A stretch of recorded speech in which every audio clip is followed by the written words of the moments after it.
ফাতিমা রাদিয়াল্লাহু তাআলা আনহা বিশ্বনবীর কলিজার টুকরা চাচাতো ভাই আলীর সাথে বিয়ে হলো। আলী যখন প্রস্তাব দিল ফাতেমার কাছে যে বলে, ও ফাতেমা রাজি আছো কিনা? চুপচাপ, কথা কয় না। বিশ্বনবী বুঝলেন রাজি, দুইজনকে বিয়ে পড়িয়ে দিলেন। বিয়ে পড়িয়ে দুইজনকে দাঁড় করিয়ে দিয়ে বিশ্বনবী অজু করলেন। অজু করার পরে সামান্য কিছু অজুর পানি ছিল আলীর মাথার মধ্যে ছিটিয়ে দিলেন, বরকতের পানি। সুবহানাল্লাহ কইবেন না? সুবহানাল্লাহ। অজু করে সাইয়েদনা আলীর মাথার মধ্যে ছিটিয়ে দিলেন আর দোয়া করে দিলেন, বারাকাল্লাহু লাকুমা ওয়া বারাকা আলাইকুমা ওয়া জামাআ বাইনাকুমা ফি খাইর। আল্লাহ তোমাদের দুইজনকে বরকত দিয়ে দাম্পত্য জীবন শুরু করার তৌফিক দান করুক। আবার দোয়া করলেন, আল্লাহুম্মা বারিক লাহুমা ফি বিনাইহিমা, ওদের সম্পর্কে বরকত দেন। ওয়া নাসালিহিমা শিবলিহিমা, ওদের গর্ভে যে সন্তান আসবে এগুলোর শ্রেষ্ঠ সন্তান বানান। 1 বছরের ব্যবধানে ঘরটাকে আলোকিত করে প্রথম সন্তানের জন্ম হাসান। সুবহানাল্লাহ। হাসান রে বিশ্বনবী এত আদর করেছেন, বিশ্বনবীর কাছ থেকে এত আদর কেউ কোনোদিন পায় নাই। হাসান রে বিশ্বনবী ডাকতেন লুকা। বুখারীর বর্ণনা, শব্দটা কি? লুকা মানে পিচ্ছি। ছোট বাচ্চাদেরকে আপনারা কি কন? আর পিচ্ছি তো আমি কইছি, আপনারা কি কন? নাগাইছি কি বলেন? বাচ্চা বলেন, বাবু বলেন, আর কিছু কি বলেন? আর আর কিছু নাই। তাহলে এই যে বাবু পিচ্ছি, হ্যাঁ, এই বাবু পিচ্ছি আরবি হচ্ছে লুকা। বিশ্বনবী ফাতেমার ঘরে এসে বলতেন, আইনাল লুকা, পিচ্ছিটা কই রে? আমার হাসান কই, আমার নানা ভাই কই? আর বিশ্বনবীর আওয়াজ শুনলে হাসান এসে বিশ্বনবীর কাঁধে, আল্লাহু আকবার, আল্লাহু আকবার। বিশ্বনবী বলতেন, ফাতেমা আমার কলিজার টুকরা, যে ফাতেমারে কষ্ট দেয় সে আমারে কষ্ট দেয়, ফাতেমারে আনন্দ দেয় মানে আমি বিশ্বনবীরে আনন্দ দেয়। এই ফাতেমা সব সময় পর্দায় থাকতেন, দিনের বেলা বেরোতেন না, সারাদিনে টয়লেট করতেন একবার, সেটাও করতেন রাত্রে, যাতে দিনের বেলা কেউ তারে না দেখে। কি ব্যালেন্স লাইফ, কি ব্যালেন্স লাইফ! রাতে একবার টয়লেটে যাওয়া মানে কি সারাদিন খাওয়া দাওয়া এরকম ব্যালেন্স করে করতেন। কেউ দেখতে পারে নাই ওনারে, কেমন ছিল কেউই জানতো না। এমন ভাবে চলাফেরা করতো, কোনো পুরুষদের সামনে দিয়ে কখনো যেতেন না। এজন্য ইন্তেকালের আগে আলীকে বললেন, আলী, বিশ্বনবীর ওসিয়ত অনুযায়ী কিছুদিন পরে আমি আমার বাবার সাথে সাক্ষাৎ করব। ইন্তেকালের সময় বেশি লোক আমার জানাজাতে আসার দরকার নাই, নিজেরা দোয়া করে দিলে চলবে। আর আমার জানাজার খাটিয়ার উপর দিয়ে বিশাল একটা বোরকা দিয়ে দিও। এটার আরবিতে বলে নাউশ। কি বলে? এই প্রথম কোন নারী তার খাটিয়ার উপরে নাউশ ব্যবহার করেছে, জন্য এটাকে বলে সুন্নাতু ফাতিমা, ফাতেমার সুন্নাত। সাইয়েদাতুনা ফাতেমার আগে কেউ জানাজার খাটিয়াতে নাউশ ব্যবহার করে নাই। আল্লাহু আকবার, আল্লাহু আকবার। আলীকে বলে গেলেন, আলী, অল্প কয়েকজন পুরুষ নিয়ে জানাজা দিও, বেশি মানুষের কাছে আমার নিও না। দুনিয়ার বুকে আমি লুকিয়ে লুকিয়ে চলতাম, মরার পরে লুকিয়ে লুকিয়ে আল্লাহর কাছে চলে যেতে চাই, পুরুষদের সামনে আমার নিও না। ও মা, এই ফাতেমার জীবনী থেকে আপনার জন্য শিক্ষা হলো পর্দা। সব সময় এই পর্দাটা দেহে থাকার দরকার আছে না নাই? রাজি আছেন তো?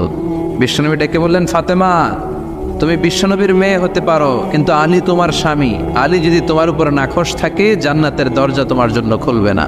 বিশ্বনবী কারো হাত ধরে টান দিলে ওই লোক বসে থাকতে পারে? উঠে গেলেন, ঘরে নিয়ে আসলেন। নিয়ে এসে বিশ্বনবী খাটের মাঝখানে শুইলেন, ডান দিকে শোয়ালেন আলীকে, বাম দিকে শোয়ালেন ফাতেমাকে। এবার মেয়ের জামাইকে আর মেয়েকে বোঝাতে লাগলেন, নসিহত করতে লাগলেন, গল্প শোনাতে লাগলেন। কি রোমান্টিক শ্বশুর! এরকম রোমান্টিক শ্বশুর পৃথিবীতে দ্বিতীয়টা খুঁজে পাওয়া যাবে? সুবহানাল্লাহ পড়েন। বিশ্বনবীও কিন্তু কালেকশন করতেন। বিশ্বনবী ঈদের নামাজের পরে মহিলাদেরকে বললেন, তাসাদ্দাকনা, মদিনার মহিলারা তোমরা বেশি বেশি দান খরচ করো, কারণ মেরাজের রাতে আমি দেখেছি পুরুষদের চেয়ে তোমরা নারীরা বেশি জাহান্নামী। নারীরা বলল, কেন রাসূল, আমরা জাহান্নামী কেন, আমগো দোষ কি? বিশ্বনবী বললেন, 2 কারণে। তুকসিরনা লাআনা, তোমরা বেশি বেশি মহিলাদেরকে লানত দাও। রেগে গেলে নারীরা বলে, হেতের উপরে আল্লাহর ঠেড়া হইতো, হেতের উপরে আল্লাহর গজব হইতো, বলে না? তো এক নারী আরেক নারীকে এরকম গালি দাও, ভর্ৎসনা করো, লানত দাও, এটা এক কারণ। আরেক হচ্ছে তাকফুরনাল আশিরা, তোমরা স্বামীর নাশুকরি করো। মায়েরা, বোনেরা, যাদের কানে আমার মাইকের আওয়াজ যায়, স্বামীর নাশুকরি করবেন না, এটা বড় কবিরা গুনাহ। আপনি অনেক আল্লাহর ওলি হতে পারেন, নামাজি হতে পারেন, কিন্তু আপনার স্বামী যদি আপনার উপর নাখোশ থাকে, জান্নাতের দরজা আপনার জন্য খুলবে না। বিশ্বনবী ফাতেমারে বললেন, ফাতেমা, আলী কোথায়? ফাতেমা বলল, আপনার জামাই আলী আমার সাথে ঝগড়া করে বাইরে গেছে। বিশ্বনবীর চেহারাটা আগুনের গোলার মতো লাল হয়ে গেল। বিশ্বনবী ডেকে বললেন, ফাতেমা, তুমি বিশ্বনবীর মেয়ে হতে পারো, কিন্তু আলী তোমার স্বামী। আলী যদি তোমার উপর নাখোশ থাকে, জান্নাতের দরজা তোমার জন্য খুলবে না। কোথায় গেছে আলী, কোথায়? বললেন যে মসজিদে নববীতে গেছে। বিশ্বনবী যেয়ে দেখলেন বালির উপরে আলী শুয়ে আছে। বিশ্বনবী মজা করে ডাক দিলেন, ইয়া আবা তোরাব। তোরাব অর্থ বালি, তোরাব মানে কি? বিশ্বনবী ডাক দিলেন, ইয়া আবা তোরাব, মানে হে বালির বাবা আলী, ওঠো। এখন আলী ওঠে না, রাগ করে আসছে। বিশ্বনবী এদিক দিয়ে তাকায়, আলী ওইদিকে তাকায়। বিশ্বনবী ওদিকে আসলে আলী এদিকে তাকায়। মনে মনে করে এতক্ষণ আপনার মাইয়াই গুতাইছে, এখন আপনি গুতাইতেছেন। বিশ্বনবী যাই বললো, আলী রাগ করো না, ওঠো, তুমি আমার চাচাতো ভাই, আমার ঘরেই তো তুমি মানুষ হয়েছ। ঘাপটি মেরে হাতটা ধরে টান দিলেন। সাইয়েদনা আলী উঠতে বাধ্য হলেন। বিশ্বনবী কারো হাত ধরে টান দিলে ওই লোক বসে থাকতে পারে? উঠে গেলেন, ঘরে নিয়ে আসলেন। নিয়ে এসে বিশ্বনবী খাটের মাঝখানে শুইলেন। ডান দিকে শোয়ালেন আলীকে, বাম দিকে শোয়ালেন ফাতেমাকে। এবার মেয়ের জামাইকে আর মেয়েকে বুঝাতে লাগলেন, নসিহত করতে লাগলেন, গল্প শোনাতে লাগলেন। কি রোমান্টিক শ্বশুর! এরকম রোমান্টিক শ্বশুর পৃথিবীতে দ্বিতীয়টা খুঁজে পাওয়া যাবে? সুবহানাল্লাহ পড়েন। বিশ্বনবীর কাজে ছিল ঝগড়া লাগলে এরকম মিলায়া দেওয়া। কি করা? মিলায়া দিবেন। সমাজে অনেকে আছে ঝগড়া লাগলে আরো লাগায়া দেয়, আছে না নাই? আগুন লাগলে কি দিয়ে নিবান? পানি ডালতে হয়, অনেকে তেল ডালে। কি ডালে? তো আগুন আরো জ্বলে ওঠে। বিশ্বনবী বললেন, না, খবরদার, ইসলাহু যাতিল বাইন, মিলায় দিবেন। স্বামী স্ত্রীর ঝগড়া মিলায় দেন, ভাইয়ে ভাই কোপাকুপি মিলায় দেন, এলাকায় এলাকায় গ্রামে গ্রামে মারামারি না লাগাইয়া মিলায় দেন। জান্নাতে আপনার ঘরটারে বড় করে দিবে কে? বিশ্বনবীর কাজ ছিল মিলায় দেয়া। বিশ্বনবী মক্কা থেকে মদিনায় হিজরতের আগে মদিনায় 2টা গোত্র ছিল। এই গোত্রের মধ্যে 120 বছর ধরে মারামারি। কয় বছর? তুমি কেউ এই মারামারিটা বন্ধ করতে পারে না। গোত্র 2টার নাম হচ্ছে আউস আর খাজরাজ। আউস খাজরাজের মারামারি। বাবা মরে যাওয়ার সময় ছেলেরা ওসিয়ত করা যায়, নসিহত করা যায়, বাবারে আমারে কোপাইছে, তুইও কোপাবি। ওই বলে আবার নাতিরে কয়, আমারে মারছে, তুইও মারবি। তো বংশ পরিক্রমায় মারামারি চলতেই থাকে, কেউ আর থামাইতে পারে না। বিশ্বনবী মক্কা থেকে মদিনায় হিজরত করতে এসে মদিনায় বাসাবাড়ি করে 7 দিনের মাথায় 120 বছরের মারামারি থামায় দিলেন। সুবহানাল্লাহ! কি নবী ছিল! মিলায় দিতেন। ফাসলিহু বাইনা আখাওয়াইকুম, ভাইয়ে ভাইয়ে মারামারি লাগলে মিলায় দাও। স্বামী স্ত্রীর ঝগড়া হলে মিলায়ে দিবেন। এজন্য মায়েরা, বোনেরা, বিশ্বনবী বলেছেন তাকফুরনাল আশিরা, মেয়েদের সবচেয়ে বড় একটা সমস্যা হচ্ছে স্বামীর নাশুকরি করে। স্বামী দিতে বললে ভালো, দিতে না পারলে কয় তুমি আমার জীবনে কিচ্ছু দাও নাই। এরকম আছে না নাই? স্বামী আর স্ত্রী বানায় যেজন মিস্ত্রি, সে বড় আজব কারিগর, ঠিক কি না? এই জন্য এই সম্পর্কটা সাইয়েদানা আদম আর হাওয়া থেকে শুরু হয়েছে। কিয়ামত পর্যন্ত স্বামী আর স্ত্রীর এই সম্পর্কের মাধ্যমে গোটা বিশ্বটারে জারি রেখে দিয়েছে কে? তো এই জন্য নারীদের জন্য জান্নাতে যাওয়া সহজ, তারা যদি কিছু প্রসিডিউর মেনটেন করে। বিশ্বনবী বললেন, কোনো নারী যদি 4টা কাজ করে, ওই নারীর জন্য 8টা জান্নাতের দরজা খুলে দিবে কে? আল মারআতু ইযা সাল্লাত খামসাহা সামাত শাহরাহা আতাআত বা'লাহা হাফিজাত ফুরুজাহা ফালতাদখুল মিন আইয়ি আবওয়াবিল জান্নাতি শাআত। মায়েরা ভালো করে শোনেন, যে নারী 5 ওয়াক্ত সালাত পড়বে, রমাদানের রোজা রাখবে, স্বামীর আনুগত্য করবে, লজ্জাস্থানের হেফাজত করবে, এই 4টা কাজ করলে আল্লাহ তাআলা তার জন্য 8টা জান্নাতের দরজা খুলে দিবেন। এই জন্য বিশ্বনবীও কালেকশন করতেন। তো বিশ্বনবী বললেন, মহিলারা বেশি বেশি দান করো। এই কথা শোনার পরে মহিলারা দান করা শুরু করলো। কেউ নাকের ফুল, কেউ কানের দুল, কেউ হাতের বালা, কেউ পায়ের নপুর, কেউ গলার চেইন। বিশ্বনবীর হাতে জিহাদের জন্য দান করতে শুরু করলেন। বিশ্বনবীর হাত কয়টা? একটা বলে 2টা। তো 2 হাতে বিশ্বনবী আর কয়টা নেবেন? আর নিতে পারে না। বেলালরে বললেন, বেলাল তোমার চাদরটা নিয়ে আস। বেলাল এরকম চাদর নিয়ে ধরলেন। বিশ্বনবী কালেকশনের ওয়াজ শুরু করলেন, আর বেলাল কালেকশনের সব জিনিসপত্র গুছাতে লাগলো। কোন সুবহানাল্লাহ! এজন্য কালেকশন করাটাও সুন্নাত, তবে ওটা একটা লিমিটেশনের মধ্যে, একটা সৌন্দর্যের মধ্য দিয়ে। কিছু কিছু মাদ্রাসার ছেলে মেয়েদেরকে চাল ওঠানোর জন্য বাড়ি বাড়ি পাঠায়, আসে না নাই? এদের ছোটবেলা থেকে মানসিকতাগুলো নষ্ট করে দেওয়া হয়। কেমন করে অন্যের কাছে হাত পাতবে এটা শেখানো হয়। ইসলাম বলে আল ইয়াদুল উলিয়া খায়রুম মিনাল ইয়াদিস সুফলা, উপরের হাত নিচের হাতের চেয়ে উত্তম। যে দেয় আর যে নেয় তাদের মধ্যে সে সেরা, যে দেয়। চিল্লা এখন ঠিক কিনা? আবার ইসলাম বলে দেওয়ার সময়ও ভারসাম্য করে দিবা। দেওয়ার সময় কিপটামি করা যাবে না, আবার ঘরে যা আছে সবও দিয়ে দেওয়া যাবে না, ঠিক কিনা? বিশ্বনবীর গায়ে একবার একটা জুব্বা, কয়টা? এক ভিক্ষুক এসে বলে, নবী আমার জুব্বা নাই, আমার জুব্বা দেন। দয়ার নবী, মায়ের নবী নিজের জুব্বাটা খুলে দিয়ে ওই ভিক্ষুকের হাতে তুলে দিলেন। এখন নবীর গায়ে কোনো জুব্বা নাই।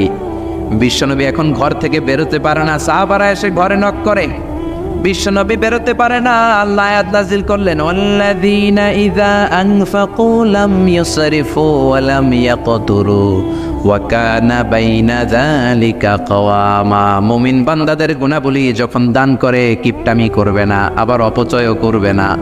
এই আয়াত দিয়ে আল্লাহ বুঝাতে চাইলেন, নবীরে ধমক দিলেন, ও নবী, দুইটা জামা থাকলে একটা দিতেন, তিনটা থাকলে একটা দিতেন, একটা যখন ছিল এইটা দিলেন কেন? এখন নিজে পড়বেন কি? সুবহানাল্লাহ বলবেন না? ইসলাম তো ব্যালেন্সড রে ভাই, ইসলাম ভারসাম্যপূর্ণ। ইসলামের সব বিধানগুলো আপনার সাথে স্যুট করবে, ম্যাচ করবে, এটা জীবন ঘনিষ্ঠ। ইসলামে এমন কোনো বিধান দেয়া হয় নাই যেটা আপনার খারাপ লাগবে। অন্যান্য সব ধর্মের প্রতি শ্রদ্ধা রেখেই বলি, আমার ইসলাম যে আহকাম আমাদেরকে দিয়েছে, এরকম বিধান কোনো ধর্মের ভেতরে নাই। চিল্লা এখন ঠিক কিনা? হিন্দু ভাইদের প্রতি আমি শ্রদ্ধা রাখি, কারণ অনেক হিন্দু আমার মাহফিলে এসে কথা শুনে। হিন্দু ধর্মের একটা নিয়ম ছিল সতীদাহ প্রথা। স্বামী মারা গেলে ওয়াইফকেও স্বামীর সাথে বেঁধে আগুন দিয়ে জ্বালায় দাও, ছিল না নিয়মটা? রাজা রামমোহন রায় এসে এটা উঠায় দিল। হিন্দু ধর্মের একটা নিয়ম আছে, গরুর পেশাব খাওয়া লাগে, গরুর পেশাব খেতে হয়। আমরা কি পেশাব খামো গরুর? 1 কোটি টাকা দিলে? 2 কোটি? 5 কোটি? না, এটা আমাদের রুচিতে হবে না। কি সুন্দর, আমাদের রুচিতে বাদে এমন কোনো নিয়ম আল্লাহ দেয় নাই। সুবহানাল্লাহ। আবার আমাদের সেলফ ডিমান্ড, আমাদের ডিজায়ার, আমাদের চাহিদা, আমাদের মননশীলতাকেও ইসলাম গুরুত্ব দিয়েছে। বিশ্বনবী বললেন, ইদা জা আল আশা ওয়াল আশা মান ফাকদ্দিমুল আশা ক্বাবলা আল আশা। ইসলামে রাতের নামাজকে বলে এশা, রাতের নামাজকে কি বলে? আর রাতের খাবারকে বলে আশা, কি বলে? ইসলাম বলে এশা আর আশা দুইটা যদি একসাথে আসে, এশার নামাজ রাখো, আগে আশা খাইয়া লও। সুবহানাল্লাহ। এশারও আজান হচ্ছে, গরম গরম বিরিয়ানি চলে আসছে, কি করবেন? আগে বিরিয়ানি খেয়ে নেবেন, আগে পেটটারে ঠান্ডা করবেন। তা না হলে বিরিয়ানির প্যাকেট রেখে দিয়ে যদি নামাজ পড়েন, নামাজের মধ্যে বিরিয়ানির চিন্তা আছে না নাই? সুবহানাল্লাহ কইবেন না? কি সুন্দর ইসলাম। ইদা জা আল আশা ওয়াল আশা ফাকদ্দিমুল আশা ক্বাবলা আল ইশা। চিল্লায়ে পড়েন সুবহানাল্লাহ। এজন্য ইসলাম আছে যেখানে আমরা আছি, কোরআন আছে যেখানে আমরা আছি। সূরাতুল মুলক যারা নিয়মিত তেলাওয়াত করবে, আল্লাহর মেহেরবানিতে তাদের কবরে কোনো আযাব হবে না। পড়তে রাজি আছেন? কথা কয় না। পড়তে রাজি আছেন সবাই? বিষ্ণুই বললেন, এখানেই শেষ নয়, আরো আছে। শাফাআত লি সাহিবিহা। এই সূরাটা কিয়ামতের দিন এই সূরা যে তেলাওয়াত করবে তার পক্ষে সুপারিশ করবে। কোরআন যদি আপনার বিপক্ষে আল্লাহর কাছে নালিশ করে, আপনার বাঁচার কোনো উপায় আছে? আপনার পিসাব আপনারে বাঁচাইতে পারবে? তাহলে আপনার দলের নেতা কথা কন, কেউ বাঁচাইতে পারবে আপনারে? কোরআন যেমনি আপনার বিরুদ্ধে দাঁড়ালে আপনারে বাঁচাতে পারবে না, কোরআন তেমনি আপনার পক্ষে দাঁড়ালে আল্লাহ আপনারে ফেলে দিতে পারবে। কোরআন আপনার পক্ষে থাকলে আল্লাহ আপনাকে দয়া করবেনি। বিশ্বনবী বলেছেন, ইকরাউল কোরআন ফাইন্নাহু ইয়াতি ইয়াউমাল কিয়ামাতি শাফিআন লিআসহাবি। কোরআন তেলাওয়াত করো, কেননা কোরআনের তেলাওয়াত এটা কিয়ামতের দিন তোমার জন্য সুপারিশ হয়ে দাঁড়াবে। এজন্য বিশ্বনবী বললেন, যে ব্যক্তি সূরাতুল মুলক নিয়মিত তেলাওয়াত করবে, এই সূরাটা কিয়ামতের দিন ওই তেলাওয়াতকারীর জন্য আল্লাহর কাছে সুপারিশ করবে। এখানেই শেষ নয়। বিশ্বনবী বললেন, খাসামাত আন সাহিবিহা। এই সূরা যে তেলাওয়াত করবে তার পক্ষে আল্লাহর সাথে এই সূরাটা দাঁড়িয়ে তার পক্ষ নিয়ে আল্লাহর সাথে তর্ক করবে, ঝগড়া করবে। আল্লাহ তুমি ওরে জান্নাত দিবা না কেন? ওরে মাফ করবা না কেন? তুমি না গফুর, তুমি না গফফার, তুমি না রাহিম, তুমি না রাহমাত, তুমি মাফ করে দাও। ও মিয়া, সুপারিশ করতেছে কে? সূরাতুল মুলক। সুবহানাল্লাহ কইবেন না? কতক্ষণে তর্ক আল্লাহর সাথে সে চালাবে? হাত্তা আদখালাহুল্লাহুল জান্নাহ, যতক্ষণ না আল্লাহ তার জান্নাতে না ঢুকায়। এখানেই শেষ নয়। বিশ্বনবী বললেন, মান কারা বিহা ফি লাইলাতিন, ফাকাদ আকসারা ওয়া আতাবা, রাত্রি বেলায় যে এই সূরাটা তেলাওয়াত করবে পুরো রাতটাকে বরকতময় করে দিবে কে? এজন্য বিশ্বনবী বলেন, আমি চাই আমার সব উম্মত এই সূরাটা মুখস্থ করে নেক। আমার চাই আমার ছোট বড় আবাল বৃদ্ধ বনিতা সব উম্মতের হৃদয়ের মধ্যে এই সূরাটা গাথা থাকে, মুখস্থ থাক, হিফজ করা থাকে। আমরা বিশ্বনবীর উম্মত না? কথা কর, নবীর এই আশাটা আমাদের পালন করার দরকার আছে না নাই? আমরা কি পারি না এই সূরাটা মুখস্থ করে রাখতে? মাত্র 30 আয়াত, প্রতি মাসে কয়দিন? প্রতিদিন এক আয়াত করে মুখস্থ করলে লাগে কয়দিন? প্রতিদিন এক আয়াত করে মুখস্থ করলে 30 দিনে এই সূরা মুখস্থ করতে রাজি আছেন? সবাই রাজি আছেন তো? মনে থাকবে? নেক্সট টাইমে নেক্সট ইয়ারে আসলে জিজ্ঞেস করবো যে সূরা মুলক মুখস্থ হয়েছে কিনা। হ্যাঁ, মনে থাকবে তো? আল্লাহ তুমি তৌফিক দাও। এই সূরাটা পড়লে আল্লাহ আপনার দৃষ্টি শক্তিকে খুলে দিবে। আপনার চোখের সামনে কোনো পর্দা থাকলে পর্দাটা সরে যাবে। আপনি আল্লাহর মাহাত্ম্য বুঝতে পারবেন, আপনি আল্লাহরে চিনতে পারবেন, আপনি আল্লাহর অস্তিত্ব টের পাবেন। সুবহানাল্লাহ পড়েন। অনেকেই বলে যেটা দেখি না তা মানি না। যারা স্রষ্টাকে বিশ্বাস করে না তারা বলে আনসিন ইজ নাথিং, যেটা দেখা যায় না এটা বিশ্বাস করি না। নাস্তিকবাদের ছড়াছড়ি আছে না নাই? বাগেরহাটে কোনো নাস্তিক নাই মনে হয়। আছে আছে আছে। এত দাড়ি টুপি এগুলোর ভিতরে ঢুকে কেমনে? ওগুলি পিছনে পিছনে থাকে, এগুলো আজীবন পিছনে পিছনে থাকবে। কথা বলে ইয়াং যুবক যারা আছে, তোমরা একটা বই পড়বে, প্যারাডক্সিক্যাল সাজিদ, একটা বই আছে বাজারে, নাস্তিকদের বিভিন্ন প্রশ্নের জবাব। এই বইয়ের লেখক খুব ভালো করে ওই বইতে তিনি তুলে ধরেছেন। লেখকের নাম আরিফ আজাদ। এটা পড়লে শিক্ষিত যারা, তাদের মনের মধ্যে এই ঘুরপাক করা প্রশ্নগুলোর উত্তর তারা পেয়ে যাবে। বইয়ের নাম প্যারাডক্সিক্যাল সাজিদ, আরিফ আজাদের লেখা। তো তার পাশাপাশি এই সূরাটা পড়লেও আমরা জানতে পারবো, কারণ এই সূরাটা হচ্ছে the surah is an eye opener for us all, আমাদের সবার চোখ খুলে দিবে এই সূরাটা। আমাদের ঘুমন্ত বিবেককে জাগিয়ে তুলবে এই সূরাটা। যারা বলে যে স্রষ্টাকে দেখা যায় না, তাদের জন্য এই সূরাটা একটা মেডিসিন। আল্লাহ কেমন যেন এই সূরায় বলতে চায়, ওপেন ইউর আই, তুমি তোমার চোখ খোলো না একটু, you must find your God, তুমি তোমার আল্লাহরে খুঁজে পাবা। আপনি আকাশের দিকে তাকান, বাতাসের দিকে তাকান, জমিনের দিকে তাকান, আল্লাহরে খুঁজে পাবেন। সাইয়েদনা ইব্রাহিম তারার দিকে তাকালেন, বললেন মনে হয় এটাই আমার রব। পরে দেখে তারা নাই, কয় না না, আমার রব তো আমার ছেড়ে চলে যেতে পারে। সাইয়েদনা ইব্রাহিম চাঁদ দেখলেন, পূর্ণিমার চাঁদ দেখে ভাবলেন তাইলে এটা তো তারার চেয়েও বড়, মনে হয় এটা আমার রব। পরে দেখলেন চাঁদও নাই। সাইয়েদনা ইব্রাহিম কয় আমিও আপনার লগে নাই। এরপরে সূর্য উঠলো, গগন বিদারী সূর্য পুরো জমিনটারে আলোকিত করে ফেললো। উনি বললেন আদা আকবার, সূর্য অনেক বড়, তাহলে এটা আমার রব। পরে বিকেলবেলা যখন সূর্য ডুবে যায়, সাইয়েদনা ইব্রাহিম কয় না, আমার রব তো আমার ছেড়ে কোথাও চলে যেতে পারে। তখন তিনি চিন্তা গবেষণার মধ্য দিয়ে মহাসত্যের খোঁজ পেলেন। সুবহানাল্লাহ পড়েন। মহাসত্য হচ্ছেন একজন, চিৎকার করে বলতে হবে তিনি কে? সে আল্লাহ বলে, গোলাম আমার অস্তিত্ব অনুভব করার জন্য তোমাকে ডজন ডজন বই পড়া লাগবে না, ডক্টরের ডিগ্রি লাগবে না। তুমি আমার সৃষ্টি করা এ বসুন্ধরার দিকে তাকা, এই গাছপালা নেয়ামত রাজির দিকে নজর বুলিয়ে তাকাও। তুমি সাগর দেখো, তুমি পাহাড় দেখো, তুমি ঝর্ণা দেখো, ঝর্ণার কলো কলো আওয়াজের ভেতরে আমি আল্লাহরে খুঁজে পাবা। কথা কর। ঝর্ণা দেখছেন কেউ কোনোদিন? বাগেরহাটে আছে? কোথায় যেয়ে দেখছেন? সিলেটে, হিমছড়িতে। ঝর্ণার সামনে দাঁড়ালে বোঝাই যায় একজন এটাকে নিয়ন্ত্রণ করছে। একজন আছে, একজন থাকা লাগবে, একজন থাকা চাই যাকে ছাড়া মহাবিশ্ব এত সুন্দরভাবে চলতে পারে না। সাগরের দিকে তাকান। কক্সবাজারে গেছেন আপনারা? আহা, কি ক্ষুদ্র আমি, কি তুচ্ছ আমি, কি নগণ্য আমি। যখন আমার অলমোস্ট প্রতি সপ্তাহে কক্সবাজারে ফ্লাইট থাকে, আমার কক্সবাজারে অনেক প্রোগ্রাম থাকলে আমি বিকেলে আগে সাগরের সামনে চলে যাই, নিজে যে কত ছোট এটা দেখার জন্য। বঙ্গোপসাগরের সামনে দাঁড়ালে আয়রে নিজের কি এতিম লাগে, কি ছোট্ট আমি, কি সাগরের তর্জন। হিমছড়িতে যখন যাই, সিলেটের মাধবকুণ্ডে যখন যাই, মালয়েশিয়াতে মাঝে মাঝে যাই, ক্যামেরন হাইল্যান্ডে কিছু ওয়াটারফল আছে। আল্লাহু আকবার, এই ঝর্ণার আওয়াজের মধ্যে মনে হয় যেন আল্লাহর জিকির শোনা যায়। ঠিক কিনা?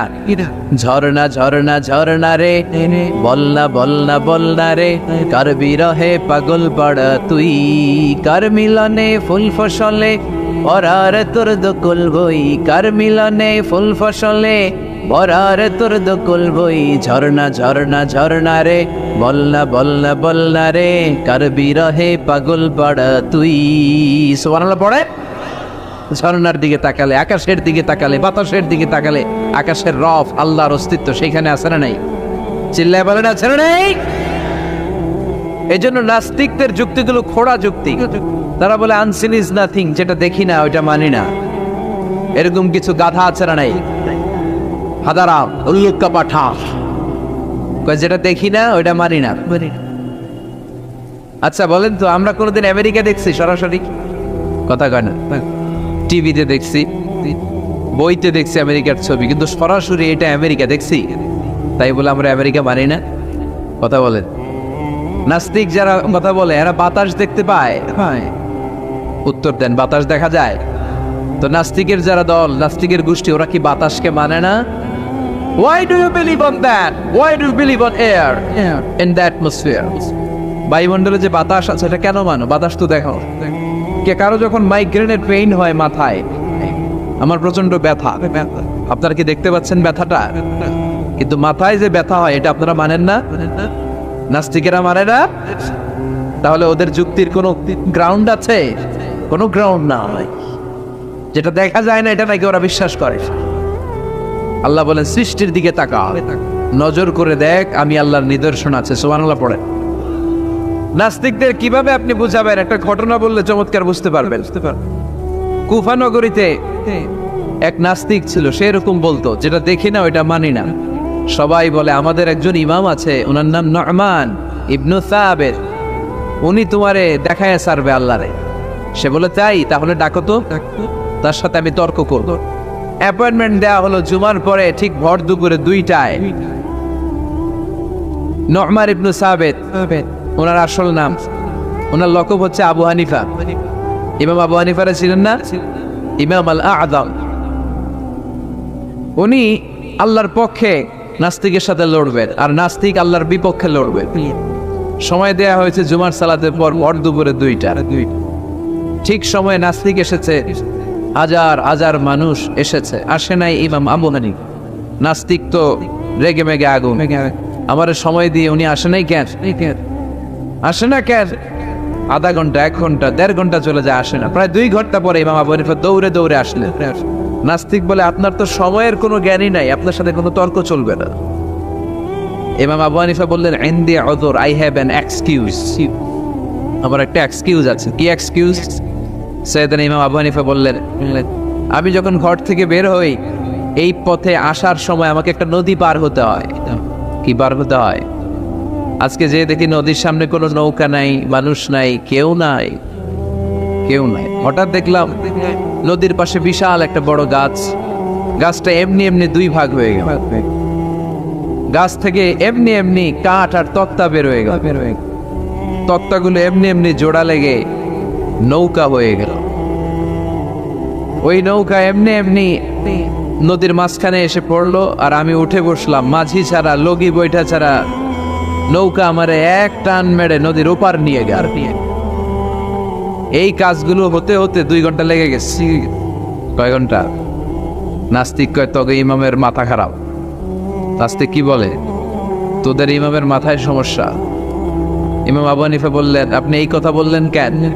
আমার মাথা ঠিকই আছে, আপনি আমার গালি দেন কেন? নাস্তিক বলে এমনি এমনি গাছ ভেঙে 2 ভাগ হয় নাকি? এমনি এমনি করাত ছাড়া গাছ কেটে তক্তা বানানো যায় নাকি?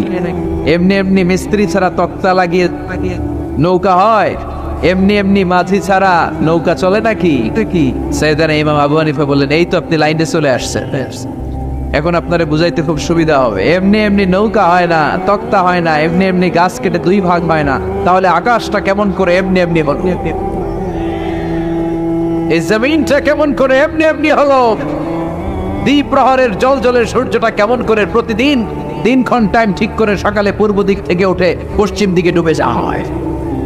কেমন করে আকাশ থেকে বৃষ্টি নামে এমনি এমনি? কেউ যদি এটা না করে এমনি এমনি কেমন করে পৃথিবী সৃষ্টি হয়?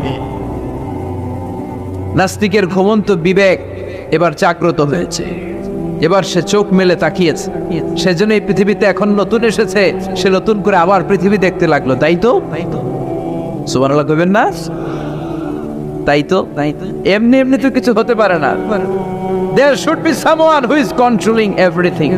একজনকে থাকাই লাগবে যিনি মহাবিশ্ব নিয়ন্ত্রণ করছে। চিল্লায় বলেন তিনি কে? নাস্তিক অবাক, তাই তো, আসলেই তো আমি একটা বোকা, আসলে আমি হাদারাম, আমি তো এইভাবে কখনো ভাবি নাই। ও ইমাম, আপনাকে শুকরিয়া, আপনার হাত দেন, আপনার হাতে চুমু খাই, আপনার হাতে হাত রেখে আমি শাহাদা বাক্য পাঠ করতে চাই, আপনি আমারে পড়িয়ে দেন লা ইলাহা ইল্লাল্লাহ মুহাম্মাদুর রাসূলুল্লাহ। কালিমা পড়ে মুসলমান হয়ে গেলেন। আল্লাহু আকবার। এজন্য নাস্তিকদের সাথে ওয়াজাদিলহুম বিল্লাতি হিয়া আহসান, হিকমতের সাথে কথা বলতে হবে। প্রজ্ঞার সাথে যদি আপনি একটা ভ্যালিড গ্রাউন্ড উপস্থাপন করতে পারেন, নাস্তিকরা আপনার সামনে দাঁড়াতে পারবে না। চিল্লায় বলেন ঠিক কিনা? এই নাস্তিকদের জন্য অনেক দিক নির্দেশনা, ডোজ, মেডিসিন আল্লাহ সূরার ভেতরে দিয়েছেন। সূরাটার নাম সবাই বলতে হবে, সবাই বলেন, সবাই কইছেন? সূরার নাম সূরা মুলক। চিল্লায় বলেন কিনা? সূরাতুল মুলক। আল্লাহ শুরু করছেন তাবারাকাল্লাযী বিয়াদিহিল মুলকু ওয়া হুয়া আলা কুল্লি শাইইন কাদির। সুবহান সেই সত্তা যার হাতে ক্ষমতা, আর তিনি সব বিষয়ের উপরে ক্ষমতাবান। পড়েন সুবহানাল্লাহ। তাবারাকাল্লাযী, সুবহান সেই সত্তা, বিয়াদিহিল মুলকু, যার হাতে সব ক্ষমতা, ওয়া হুয়া, আর তিনি, আলা কুল্লি শাইইন কাদির, সব বিষয়ে ক্ষমতাবান। তিনি কে? বিয়াদিহিল মুলকু, তার হাতে ক্ষমতা। চিল্লায় বলেন তো কার হাতে? নাকি আপনাদের হাতে? মাননীয় প্রধানমন্ত্রীর হাতে? আস্তে আস্তে যাও, তুমি তো পুরো মাইক নাড়ায় ফেলতেছ। ক্ষমতা কার হাতে? নাকি প্রধানমন্ত্রীর হাতে? র্যাবের প্রধানের হাতে? পুলিশ প্রধান? ডোনাল্ড ট্রাম্পের হাতে? ভ্লাদিমির পুতিনের হাতে? নরেন্দ্র মোদির হাতে? কার হাতে? জোরে বলেন। বিশ্বাস হয়? কিন্তু আমরা কিন্তু প্রায়শই বলি সকল ক্ষমতার উৎস জনগণ। এভাবে রাষ্ট্রীয়ভাবে কিছু কুফরি আমাদেরকে শিক্ষা দেওয়া হয়। চিল্লা এখন ঠিক কিনা? এটা রাষ্ট্রীয় কুফরি। সকল ক্ষমতার উৎস জনগণ নয়, সকল ক্ষমতার উৎস একজন। চিল্লায় বলেন তিনি কে? আপনি নিজের একটু নিজের জিজ্ঞেস করেন তো যে আপনার ক্যাপাসিটি কতটুকু? আমার ক্যাপাসিটি আসলে কতটুকু? আমি আসলে কতদূর করতে পারি? কতদূর ক্ষমতা আমার আছে? একটু জিজ্ঞেস করে দেখ। ডায়রিয়া যাদের হয়, 5 বার 7 বার 10 বার যদি টয়লেটে যাওয়া লাগে, ওর চেহারার দিকে আর তাকানো যায়? নিজেকে দিয়ে ভাবেন, যেদিন আপনার পেট মোচড় দিয়ে ডায়রিয়া হয়েছে, 7 বার 8 বার ইমোটিল ট্যাবলেট খাওয়ার পরে, স্যালাইন খাওয়ার পরেও ভালো হচ্ছে না, 10 বার 12 বার যেতে যেতে চেহারাটা সাদা হয়ে যাচ্ছে, গায়ে কোনো শক্তি নাই, এরপরে 3-4 জন কাঁধে করে টয়লেটে ঢোকায়, আছে না নাই? 10 বার 12 বার টয়লেটে গেলে আর কোনো শক্তি নাই, কই আই মরে যাইও, আই আর হাইতান আরে মাফ করি দে, এরকম হয় না? তখন ভয় লাগে, মনে হয় যে আমি আসলেই মরে যাবো, সবার কাছে বিদায় নেয়, আমারে মাফ করে দাও, আমি হয়তো বাঁচবো না। কত লিমিটেড পাওয়ার আমাদের, কত দুর্বল। 5 বার টয়লেটে গেলে চেহারার দিকে তাকানো যায় না, চেহারা বেস্টি মেরে থাকে এমনি। সে নাকি ক্ষমতার মালিক। আল্লাহ বলেন ওয়া খলিকাল ইনসানু দাঈফা, তোদেরকে আমি দুর্বল করে বানিয়েছি। শুধু আমরাই দুর্বল না, আমি দুর্বল, আমার বাপ দুর্বল, আমার দাদা দুর্বল, আমার 14 গোষ্ঠী দুর্বল। আমরা দুর্বলের ঘরের দুর্বল। সবল হচ্ছে একজন, তিনি কে? এজন্য সকল ক্ষমতার উৎস কোন দৃষ্টিতে, কোন যুক্তিতেই টিকে না যে সকল ক্ষমতার উৎস নাকি মানুষ। এই কথাটা যুক্তির আলোকে টিকে? সকল ক্ষমতার উৎস কে? কি ক্ষমতা আছে আমাদের? কোনো ক্ষমতাই নাই। আজকে কেউ যদি পেছন থেকে চিৎকার দিয়ে বলে হুজুর প্যান্ডেলে সাপ, মজা করে বলছে, এতে অনেকে খুঁজতেছে কই সাপ, কই সাপ। দেখছেন ক্ষমতার মালিক নাকি আমরা? আর আসলেই যদি 3-4টা সাপ ফস করে এদিক দিয়ে ফালা তুলতো, black mamba, king cobra, python, হ্যাঁ, এই সাপগুলো যদি ফস করে এখানে ঢুকতো আপনাদেরকে খুঁজে পাওয়া যেত? এতক্ষণ স্লোগান চলে, এখন দৌড়। আছে না নাই? সাপ বাদ দেয়, বাউয়া ব্যাং চিনেন? অথবা কোলা ব্যাং? বাগেরহাটে কি বলে, কি করে? খালি লাফায়। 10টা বাউয়া ব্যাং, 2টা স্টেজে আর 8টা প্যান্ডেলে ছেড়ে দেওয়া হলো। অবস্থাটা কি হবে জানেন? বাউয়া ব্যাং আর কি লাভ দিবে? এর চেয়ে বড় লাভ দিবেন আপনার, এর চেয়ে বড় লাফাইতে লাফাইতে আমরা ভাগ। এই হচ্ছে আমাদের অবস্থা। নিজেকে একটু জিজ্ঞেস করেন যে how much capacity I belong, কতটুকু ক্ষমতা আমার আছে। আহা, মাঝে মাঝে বাসে যখন আমরা চড়ি পেশাব চাপে না? কথা বুঝতেছে না বোধ হয়। আমরা বাসে করে সফরে যাচ্ছি, পেশাব চাপে না? চাপে। ড্রাইভারের অনুরোধ করার পরে ড্রাইভার বলে এই বাসের নিয়ম হচ্ছে ঢাকা টু কক্সবাজারে থামবে একবার। কয়বার? আরো 20 কিলোমিটার পরে ওইখানে থামানো হবে। ওই বেটার যান যায় পেশাবের চাপে। এরকম পরিস্থিতিতে আমরাও জীবনে কালে ভদ্রে 2-1বার পড়েছি কিনা? ওই সময়ের কথাটা একটু খেয়াল করেন যে আপনার কি অবস্থা হয়েছিল তখন। সে নাকি ক্ষমতার মালিক, সে নাকি সকল ক্ষমতার উৎস, যার 10 মিনিটের পেশাব আটকে রাখার ক্ষমতা তার থাকে না। এজন্য মানুষ কখনো ক্ষমতার উৎস হতে পারে না। চিৎকার করে বলতে হবে সকল ক্ষমতার উৎস কে? কি দুর্বল! মশা কামড়াইলে মশারে ধরতে পারি না, মারতে পারি না, দৌড়। মশা ওইরা কই চলে যায় খুঁজেও পাই না। কুত্তা এম করে কামড়াইলে আমরা কুত্তারে কামড়াইতেও পারি। কথা বলেন, অসহায় হয়ে তাকিয়ে থাকি। আহা, কি দুর্বল আপনারা, কি দুর্বল! কোনো ক্ষমতা নেই। তুফান, ঝড়, জলোচ্ছ্বাস, ভূমিকম্প হলে টের পাওয়া যায় আমরা কত দুর্বল। বাগেরহাটে মনে ভূমিকম্প হয় না? হয়। আহা, মাঝে মাঝে মাঝরাতে 3টায় 4টায় ভূমিকম্প হয় না? লোকজন দৌড়, কেউ লুঙ্গি সহ দৌড়, কেউ লুঙ্গি থুইয়া দৌড়। কারণ আগে যান বাঁচাতে হবে, এটা ফরজ। কি বিপদে আমরা পড়ে যাই, দৌড়। দুধের বাচ্চাটা পড়ে থাকে, ওরে কোলে নিয়ে দৌড় দিব, নাকি স্ত্রীকে ডাকবো, নাকি ভাড়াটিয়াদেরকে উঠাবো, নাকি ছাদ থেকে নিজেই লাফ দেব? ভূমিকম্প যখন শুরু হয়, আমেরিকা যখন ভূমিকম্প শুরু হয়, ডোনাল্ড ট্রাম্প যে বিল্ডিং এ থাকে, ডোনাল্ড ট্রাম্প মনে হয় দৌড় দেয়। কথা বলেন, আমাদের প্রধানমন্ত্রী যে বিল্ডিং এ থাকে, ওই বিল্ডিং এ যদি ভূমিকম্প হয়, কথা কন, আমি কই নাই কিন্তু আপনারা কইছেন দৌড়। বাঁচার জন্য দৌড় দিতে হয়। আমি একটা ভিডিও দেখেছি, একটা টেলিভিশন প্রোগ্রামে, লাইভ প্রোগ্রাম চলছিল, সরাসরি সম্প্রচার। লাইভ বুঝেন? সরাসরি সম্প্রচারের প্রোগ্রাম। তো লাইভ প্রোগ্রাম, উপস্থাপক বসে আছে এদিকে, এদিকে অতিথিরা। ইন দ্য মিন টাইম শুরু হয়েছে ভূমিকম্প। উপস্থাপক মাইক থুইয়া দই, অতিথিরা ওঠে নাই, অতিথিরা বসে আছে, কারণ মেকআপ টেকআপ সব শেষ, ক্যামেরা রেডি। একটু পরে ভূমিকম্প আরো বেড়ে গেল, এবার অতিথিরাও দৌড়। কি অসহায়, কি দুর্বল! ভূমিকম্প যখন শুরু হয়, মানুষগুলো খালি দৌড়ায়, খোলা মাঠে যেতে চায়।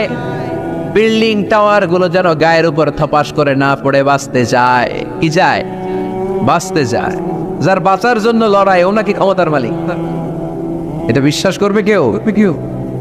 কক্সবাজারে যখন তুফান শুরু হয়, জলোচ্ছ্বাস শুরু হয়, ওখানে একটা দ্বীপ আছে, পাহাড়ি দ্বীপ, নাম মহেশখালী। ওইখানে বৌদ্ধদের স্বর্ণ মন্দির আছে। সেখানে যখন তুফান 30 ফিট 40 ফুটের জলোচ্ছ্বাস হয়, ওই বৌদ্ধ মন্দিরের বৌদ্ধগুলো নিচে নেমে জিকির করা শুরু করে দেয় আল্লাহ। কার জিকির করে? কারণ ওরা খুব ভালো করেই জানে যে গৌতম বুদ্ধ আমাদের বাঁচাতে পারে না, বাঁচাতে পারে একজন। চিল্লায় বলেন, যিনি কে? এই জন্য বিপদে পড়লে টের পাওয়া যায় যে আমরা কত দুর্বল। আমি গত পরশু ঢাকা থেকে এসেছি। আমার প্রোগ্রাম ছিল সাতক্ষীরায়। ঢাকা থেকে যশোর নভো এয়ারে করে এসেছে। তো সেখানে যারা বিমানবালারা থাকে, তারা কেমন যেন প্যান্ট অ্যান্ড স্যুট টুট পরে আসে, নিজেদেরকে সাজিয়ে গুছিয়ে। এই বিমানবালাগুলো লিপস্টিক মেখে নিজেকে মেকআপ করে প্রদর্শন করে, কারণ তাদের সৌন্দর্যটাই হচ্ছে এখানে আসল জিনিস। সৌন্দর্য না থাকলে এদেরকে এয়ার হোস্টেস বানায় না। আমরা সিটে বসলাম, ইনস্ট্রাকশন দিল বিমানটা এখন টেক অফ করবে। ইন দ্য মিন টাইম এই মেয়েটা মাইক্রোফোন হাতে নিয়ে বলতে আরম্ভ করলো, ভদ্র মহিলা এবং ভদ্র মহোদয়গণ, আপনারা আপনাদের সিট বেল্ট গুলো বেঁধে নিন। এখনই আমাদের উড়োজাহাজটি শাহজালাল আন্তর্জাতিক বিমানবন্দর থেকে 14,000 ফিট উপর দিয়ে যশোর বিমানবন্দরে উদ্দেশ্যে ছুটবে। আল্লাহু আকবার, আল্লাহু আকবার, আল্লাহু আকবার। তো আমি ঘাড় ঘুরে তাকাইলাম, কিরে আল্লাহু আকবার মনে কেডা? পরে তাকাই দেখি ওই মেয়েই পড়তেছে, কাগজের মধ্যে লেখা, অবাক হলাম। যার চলাফেরা এরকম, বেশভূষা এরকম, এই মেয়েটা এখন আল্লাহু আকবার, আল্লাহু আকবার, আল্লাহু আকবার পড়ছে। আর পড়ছে শুদ্ধ অশুদ্ধ মিলিয়ে, সুবহানাল্লাযী সাখখারা লানা হাযা ওয়া মা কুন্না লাহু মুকরিনিন। আমি মিলাতে পারলাম না যে আল্লাহু আকবার পড়ে কেন। পরক্ষণে আমি বুঝলাম যে এইমাত্র বিমানটা গ্রাউন্ড ছেড়ে দিয়ে 14,000 ফিট উপরে উঠে যাবে। ওদের সবার খুব ভালো করেই জানা, ওই 14,000 ফিট উপরে আকাশের মাঝে আমাদেরকে বাঁচানোর কেউ নাই। কেউ আমাদেরকে, পুলিশ আমারে বাঁচাতে পারবে না, এয়ারলাইন্সের ম্যানেজার আমারে বাঁচাতে পারবে না, কোনো সিকিউরিটি আমারে বাঁচাতে পারবে না, ফায়ার সার্ভিসের ওরা আমাকে বাঁচাতে পারবে না। ওই 14,000 ফিট উপর থেকে আমারে বাঁচাতে পারে একজন, চিল্লায় বলেন তিনি কে? এটা খুব ভালো করে জানে, হিসাবটা খুব সহজ। এজন্য ওঠার আগে আল্লাহু আকবার লাগে, আর নিচে নামলেই তুম্মা চলে দৌ আছে না নাই? নিচে নামলেই কুছ কুছ হোতা হ্যায়। কথা বলেন, বিমান থেকে নামলেই কুছ কুছ হোতা হ্যায়। বিমানে ওঠার সময় আল্লাহু আকবার, আল্লাহু আকবার। কি অবস্থা আমাদের, কতটুকু ক্ষমতার মালিক। আসলে আমাদেরকে আল্লাহ তেমন কোনো ক্ষমতাই দেয় নাই। ক্ষমতার মালিক কে? সে আল্লাহ বলছেন, তাবারাকাল্লাযী বিয়াদিহিল মুলকু ওয়া হুয়া আলা কুল্লি শাইইন কাদির। সুমহান সেই সত্তা যার হাতে ক্ষমতা। চিল্লায় বলেন ক্ষমতা কার হাতে? আল্লাহর হাতে ক্ষমতা। তিনি আজীবন ধরে ক্ষমতার চেয়ারে আসেন, তার ক্ষমতার চেয়ার কেউ কেড়ে নিতে পারবে না। কথা বলেন, কথা কয় নাকি? বিএনপির ক্ষমতার চেয়ার কেড়ে নেয় আওয়ামী লীগ, আওয়ামী লীগের ক্ষমতার চেয়ার কেড়ে নেয় বিএনপি। এগুলো আমরা দেখছি না? এখন অবশ্য লম্বা সময় ধরে বাংলাদেশ আওয়ামী লীগ ক্ষমতার চেয়ারে আছে। হয়তো কোনো কারণে আওয়ামী লীগের পর আবার নতুন কোনো দল ক্ষমতায় আসতে পারে কি পারে না। এভাবে পৃথিবীর রদবদল হয়। আজীবনের জন্য কেউ ক্ষমতার চেয়ারে বসে থাকতে পারে একজন ছাড়া। তিনি কে? তিনি কে? আল্লাহ। সেই যে ক্ষমতার চেয়ারে বসছে, কেউ আল্লাহর ক্ষমতার চেয়ার কেড়ে নিতে পারবে? চিল্লায় বলেন পারবে? এই পৃথিবীতে যারা ক্ষমতায় আসে তাদের কারো ক্ষমতার মেয়াদ 5 বছর। এই যে বাংলাদেশ আওয়ামী লীগ নতুন করে ক্ষমতায় এলো, মেয়াদ কয় বছর?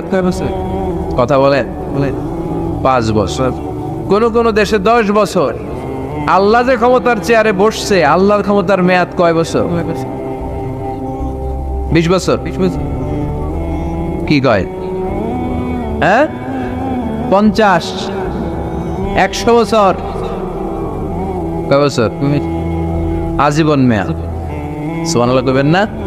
হুয়াল আউয়ালু ওয়াল আখিরু ওয়াল যাহিরু ওয়াল বাতিন ওয়া হুয়া বিকুল্লি শাইইন আলীম। আল্লাহ বলে, আমি প্রথম, আমি শেষ, আমি গোপন, আমি প্রকাশ্য।